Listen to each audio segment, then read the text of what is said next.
Okay, today is the day we're going to move the shed onto the cement blocks. I have them all leveled on the other side of the shed. Last fall we ran out of time. It got really cold, went down to -20, -17 for 3-4 days. It's around 0 Fahrenheit. And the ground froze. Cement blocks actually froze to the ground. It was supposed to actually go here where the hockey net is. And, the boss lady changed her mind. She wants it over here, which I don't care where she puts it. Doesn't bother me. So I'm glad that we waited till spring to do that.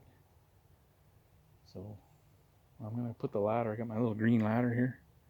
I'm going to climb up there, hook the chain on the bucket of the backhoe, and we're going to lift it in place. So yeah, stick around. It's going to be a little short 8-minute video, maybe 10. And that's what I'm doing today. I just got to level the sand around the edges, and then we're going to turn this thing around, hook the chain on right here. I don't know what the lift capacity is of the hoe. There's where we hook it on. It's not the right bolt for this clevis. It could actually be way bigger than that. I might look for a proper pin for that. And then I gotta drill and put a cotter pin or something. I find this nut out right at the end, so I'm gonna lose that if I don't watch it. All right, these new tires are awesome. I should have bought those 10 years ago. And then the fronts kind of needs tires too, but I'm not gonna get them. Okay, let me finish this up, and then that's all we got left to do, and then we're gonna lift that shed onto these blocks. So there, I've done this for years and years and years. I've done this. This will biodegrade and decompose, and it'll be gone. And then you get about, I don't know, 3-4 years with nothing growing underneath there. This is the stuff that's just terrible. It's buckthorn. So in the middle, I'm not worried because not enough light will get in there. That'll all die. Just around the edges, enough light gets in the underneath. So that'll eliminate that problem. And then, yeah, we got lots of blocks here with lots of support. They're all level. I used the big long 2x6 and my 4-foot level, and that worked great. So now I just gotta sprinkle some sand on there. I did a huge, like I'm talking 200 feet long by about 30 feet shrub bed a few years ago, about 3 years ago, with brown cardboard. I went around to every cardboard recycling bin in the city and pulled all the biggest piece of cardboard out that I could get my hands on. It was an overgrown, unmaintained shrub bed,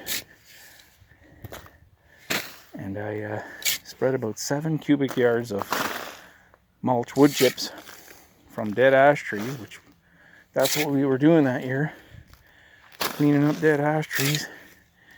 And there was not a weed in that bed all summer, and you couldn't see the cardboard. Just as soon as it rains a few times, the cardboard kind of bends and forms to the ground underneath. And then we added about 2 more cubic yards. We brought 5 cubic yards of mulch, and we were short a little bit, so we brought 2 more yards, sprinkled it on top after. And I mean, that was it. It took about 4 hours to do that. 2 guys, 4 hours, and no weeding. So that's the way to do things. No herbicides, no pesticides, no rototilling. Excuse me. And it looked great. I had pictures. If I could post a picture on this video, I'd show you that bed. It was beautiful. It's just like a newspaper magazine before. Now I don't have a before picture, but the after result was incredible. So I've done this and it works, and it's actually I got the idea from a guy who works for the government. A lot of Canadians know him. He writes books. He's on the radio all the time, and I've met him a number of times. He used to show up at job showings I used to bid on. So there we go. And I will leave this sand in the bucket as a counterweight, because I think when I lift this shed up, it was empty last fall. When I lift it up today, it's got about 300-400 pounds of stuff in there, so it might be just enough to for the front wheels to come off the ground. And I don't think I had anything in the bucket last fall, but my plan was, if it was too light on the front end, just put I think that's a 1-yard bucket. See, these backhoes have this counterweight, and some of them have a big counterweight, some of them have a small counterweight. If you're driving down the road and you don't have that counterweight, this thing's dangerous. The front wheels go up, hit a bump, and the whole front end goes up in the air. So a counterweight makes it a little safer. Yeah, so I think we just have to rake this level a little bit, and yeah, and put the chain on. I got my step ladder right over there on the ground. I got a chain, and we'll hook it up, lift it in place. Should be pretty easy to do. And that clevis up there, that mechanism I put up there, that's gonna just stay on there. I might put a piece of tin and bolt it through to make it watertight. But if I ever want to move this thing again, as long as I have the backhoe, I can move it. Yeah. What was I telling Mike? My friend Mike, I said, if my wife kicks me out, all I gotta do is throw a sleeping bag and some clothes in here, hook a chain to the backhoe, and head down the road. I got my little house with me. So when I bought this last summer, it came as just a frame. The roof trusses that you see here, and all the floor, everything's all one piece. And then the floor was still attached. All the walls and the roof were removed, so it was just an open frame. And while we lifted it out of the guy's backyard in one piece, 4 of us, onto my landscaping trailer, and then I mounted this while it was still in the trailer. I put a 2x10 OSB piece here, the steel plate, couple of pieces of angle, and there's my lift point up there. It goes right through the ridge roll. And then this piece of strapping, I think that was a fascia board or a soffit board.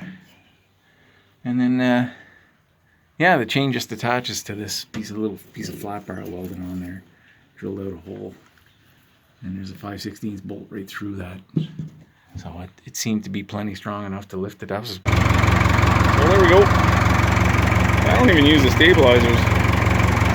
With the weight in the front of the bucket, it seems to have, and I got the extender hose stretched all the way out, but it seems to have enough weight in the front to, so we just got to hook that chain, that ring up there,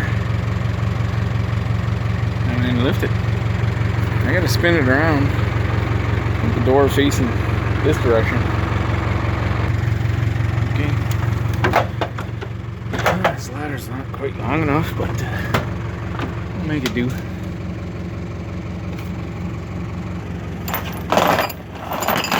Just leave that hang down a bit. I'm pretty proud of this setup. It's pretty damn redneck. I like it. Even this chain is, everything's sketchy here. It's been stretched, pulled too hard with it. Okay, it's been patched right here. Should have found my best chain. There's a crack right there. Oh boy. Yep, let's get going. Whatever you do, don't do this at home. Go up, up and away. Yeah, no problem lifting it, even at a low idle. So, yeah, we'll spin this around.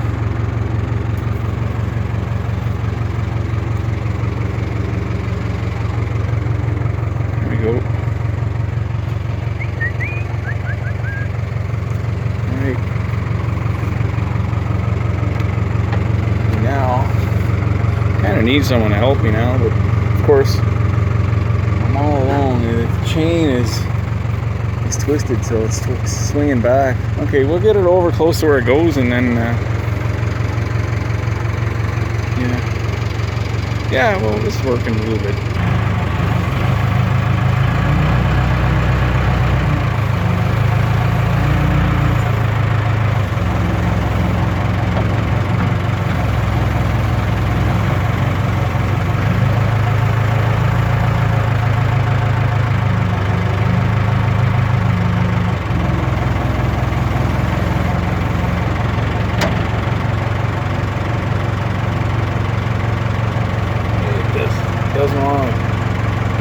back.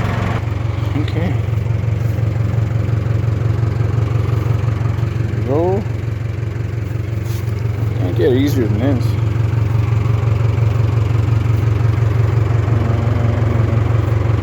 We gotta go. Okay. I could use someone's hand right now. Huh. I gotta back up a little bit. You know, bungee cord would be perfect right here. What do we got? What do we got? Oh, it just wants to swing right back, so I might put it down. Should have put it down and reattached the chain. There's no pivot point on that lift. My other hook has got a pivot point. It's got like a swivel. That's what I need. We're so close there. Okay, I'm gonna try and lower it. Okay, it's down. And I gotta, it's out a little bit at this back corner. I couldn't see back here. Oh, what I'm gonna do is undo that chain, reattach it so it's not twisted like that, and then I need some help now.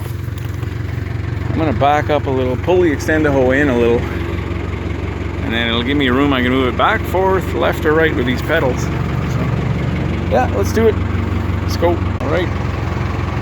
The Eagle has landed. Shut this off. I think we're good. Yeah. I kept doing the same thing over and over again, sliding over past the edge here. Yeah, I did it again. I think I'm just going to jack that corner up and pull that block over a bit. It does not want to. Even that one. Yeah, we gotta do it again. I'm going to lift it a little bit. I don't know why it's doing. I don't know why it's doing that. Okay. Oh yeah, I was just undoing the chain, and guess what? I guess the cotter pin fell out of this pin. I mean, we're pretty lucky. So we're done. That's it. I got it where it's gonna go. I'm gonna go get the little forklift and lift this corner over a little bit. Yeah, I'm not gonna fool around anymore. We're done. Thanks for watching.